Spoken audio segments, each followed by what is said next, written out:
بسم الله الرحمن الرحيم الحمد لله وكفى وسلام على عباده الذين اصطفى أما بعد أعوذ بالله من الشيطان الرجيم بسم الله الرحمن الرحيم ولله غيب السماوات والأرض وما أمر الساعة إلا كلمح البصر أو هو أقرب إن الله على كل شيء قدير والله أخرجكم من بطون أمهاتكم لا تعلمون شيئا وجعل لكم السمع والأبصار والأفئدة لعلكم تشكرون ألم يروا إلى الطير مسخرات في جو السماء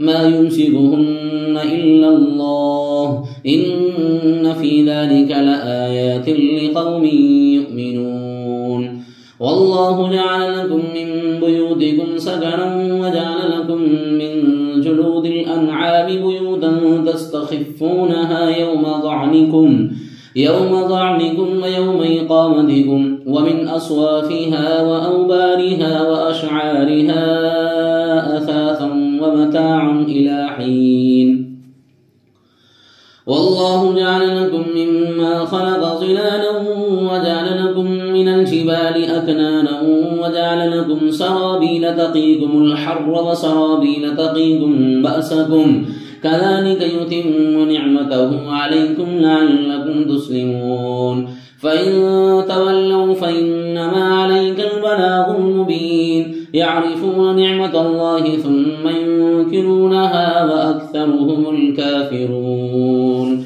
صدق الله العظيم. معزز حاضرین،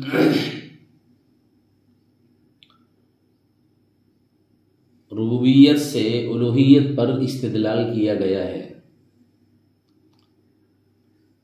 خلاصہ ان آیتوں کا یہ سورہ النحل کی چند آیتیں ہیں جو میں نے تلاوت کی ہیں. ان آیتوں میں ربوبیت کا ذکر ہے، پروردگاری سے اللہ کی وحدانیت توحید پر استدلال کیا گیا ہے.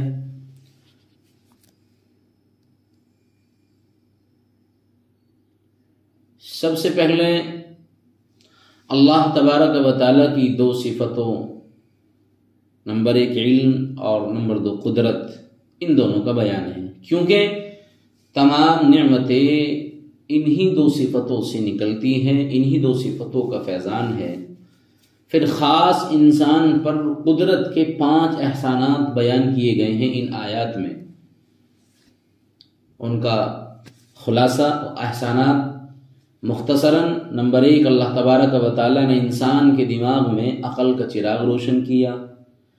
2، اللہ تبارک و تعالیٰ نے انسان کی روزی کا سامان کیا جو ہر وقت اس کے سر پر منڈلا رہی ہے. نمبر 3، اللہ تبارک و تعالیٰ نے انسان کے لیے مکان کا انتظام کیا، اور حضر ہی کے لیے نہیں، سفر کے لیے بھی ایسے مکانات اور خیمے اور ڈیرے بنائے ہیں جو انسان کے لیے نہایت آسان ہیں. اور چوتھا انعام، چوتھا احسان، اللہ تبارک و تعالیٰ نے انسان کی آسائش کے لیے جزوی ضرورتوں کا بھی لحاظ کیا ہے، اور بے حد و حساب اللہ تبارک و تعالیٰ نے ساز و سامان پیدا کیا. 5واں احسان، اللہ تبارک و تعالیٰ نے انسان کے جسم کو وہ خارجی بہت سارے اثرات ہوتے ہیں ان سے محفوظ رکھنے کے لیے کچھ ایسا سامان پیدا کیا ہے جو گرمی اور سردی میں اس کے لیے مفید ہے. تو یہ 5 احسانات بھی ذکر کیے گئے ہیں ان آیات میں، ان کا ذکر ہے. اسی طرح اللہ تبارک و تعالیٰ زندگی کے ہر شعبے میں انسان کی ضروریت کا انتظام فرماتے ہیں. اگر انسانی زندگی کے ایک ایک گوشے کا جائزہ لے کر دیکھا جائے تو معلوم ہوگا کہ ہر گوشے میں اللہ تعالیٰ نے انسان پر اپنی نعمتوں کی بارش کر رکھی ہے. یہ سب عنایتیں اس لیے ہیں کہ ہم اللہ تعالیٰ کے احسانات کے آگے گردنیں جھکا دیں اور اللہ کے مطیع و فرمانبردار ہو کر زندگی بسر کریں.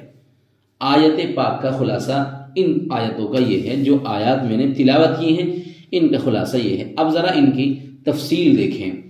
اللہ تبارک و تعالیٰ کی صفت علم اور قدرت کا بیان۔ ارشاد ہے وَلِلَّهِ غَيْبُ السَّمَاوَاتِ وَالْأَرْضِ وَمَا أَمْرُ السَّاعَةِ إِلَّا كَلَمْحِ الْبَصَرِ أَوْ هُوَ أَقْرَبُ إِنَّ اللَّهَ عَلَى كُلِّ شَيْءٍ قَدِيرٌ۔ اور اللہ تبارک و تعالیٰ ہی کے لیے آسمان اور زمین کی پوشیدہ باتیں ہیں، یعنی وہ کائنات کا رازدہ ہے۔ ظاہری اور باطنی سارے احوال اللہ تبارک و تعالیٰ جانتے ہیں، کوئی مخفی نہیں ہے اس سے کہ حالات چھپے ہوئے ہوں، سب چیزوں کے سارے حالات اس کے سامنے ہیں، سب چیزوں کا پیدا کرنے والا ہے۔ اللہ تبارک و تعالیٰ نے للہ کو مقدم کر کے اس طرف اشارہ کیا ہے کہ علم غیب صرف اللہ تعالیٰ کا خاصہ ہے، جس میں کوئی دوسرا ان کا شریک نہیں ہو سکتا ہے۔ اور علم غیب کے تعلق سے پچھلی آیات میں تفصیل سے جو ہے بات آئی ہے۔ تو پہلی صفت علم، دوسرا اور قیامت کا معاملہ بس ایسا ہے جیسے آنکھ جھپکنا، بلکہ اس سے بھی جلد تر۔ یقیناً اللہ تبارک و تعالیٰ ہر چیز پر پوری قدرت رکھتے ہیں۔ اس ارشاد میں اللہ تبارک و تعالیٰ کی قدرت کا بیان ہے کہ ان کی قدرت کا حال یہ ہے کہ قیامت جیسا عظیم معاملہ جس میں سارے تمام اگلے اور پچھلے زندہ کیے جائیں گے اور اس دنیا کی بساط لپیٹ دی جائے گی، یہ سب معاملات بلکہ یہ سب کے سب جو معاملات ہیں یہ بہت کم وقت میں سامنے آ جائیں گے، اور اللہ تبارک و تعالیٰ کی قدرت کے لیے کچھ بھی مشکل نہیں ہے۔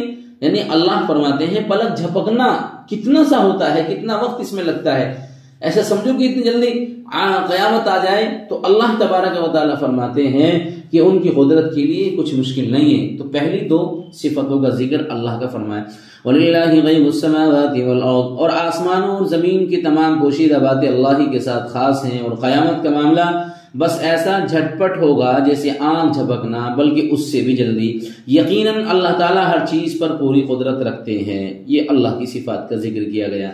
واللہ اخرجکم من بطون امہاتکم لا تعلمون شیئا وجعل لکم السمع والابصار والافئدة لعلکم تشکرون۔ یہاں سے اللہ تبارک و تعالیٰ نے انسان کے اوپر جو احسانات ذکر کیے گئے ہیں ان احسانات کا ذکر ہوتا ہے اور اللہ ان کو بیان کرتے ہیں۔ اب دیکھو انہی اللہ پاک نے، یعنی جس کی یہ دو صفات ہیں، جن کے علم محیط کا حال یہ ہے کہ وہ آسمان اور زمین کے سارے بھید جانتا ہے، اور جن کی قدرت کاملہ کا حال یہ ہے کہ بڑے سے بڑا معاملہ ان کی ارادہ ہوتے ہی چشم زدن میں ہو جاتا ہے۔ دیکھو اسی علیم و قدیر خدا نے انسان پر کیا کیا احسانات فرمائے ہیں۔ پہلا احسان، اور اللہ تبارک و تعالیٰ ہی نے تم کو تمہاری ماں کے پیٹ سے اس حال میں پیدا کیا کہ تم کچھ بھی نہ جانتے تھے، اور تمہارے لیے کان، آنکھ اور دل بنائے تاکہ تم شکر گزار بنو۔ یہ پہلا احسان ہے۔ پیدائش کے وقت تم کچھ جانتے اور سمجھتے نہیں تھے، اللہ تبارک و تعالیٰ نے تمہیں علم کے ذریعے سمجھانے والے دل عطا فرمائے، سمجھنے والا دل عطا کیا، جن سے تمہیں دنیا میں ہر طرح کی واقفیت حاصل ہوئی اور تم اس لائق ہوئے کہ ترقی کے تمام چیزوں پر تصرف کر سکو۔ یہ ایسی نعمتیں، بے بہا نعمتیں اس لیے عطا کی گئی ہیں کہ تم اللہ کا شکر گزار بنو، اور تمہیں پھر کان دیے سننے کے لیے حق تعالیٰ کے احکامات سنو، آنکھیں بھی قدرت اور حکمت کے نمونے دیکھو، اور اسی لیے دیے گئے اللہ تعالیٰ کی عظمت سمجھو اور حق پہچانو۔ اب اگر آدمی ان کانوں سے سب کچھ سنے مگر اللہ کی بات کو نہ سنے، آنکھوں سے سب دیکھے مگر ایک خدا کی آیات کو نہ دیکھے، اور اسی طرح دل سے سب کچھ سمجھے مگر ایک اللہ کو نہ سمجھے، اور اپنے اس محسن کو نہ پہچانے جس نے یہ سارے انعامات اس پر کیے ہیں، تو بتاؤ اس سے بڑھ کر اللہ کی نعمتوں کی ناشکری اور کیا ہو سکتی ہے۔ یہ پہلا احسان اور پہلا انعام یہ ہے کہ اگر ہم اس پر تفصیل سے روشنی ڈالیں تو بہت وقت ہو جائے گا، اور چونکہ وقت اتنا لینا نہیں چاہتے ہیں تفسیر میں، ہم مختصر وقت میں اس کو ختم کرنا چاہتا ہوں۔ اس کی وجہ یہ ہے، ایک تو چونکہ آپ حضرات کے سامنے ہوتی ہو، ساتھ ساتھ اس کو ہم اپنے چینل پہ بھی ڈالتے ہیں، تو چینل پر زیادہ وقت ہو جاتا ہے، وہ مناسب سا نہیں ہوتا ہے۔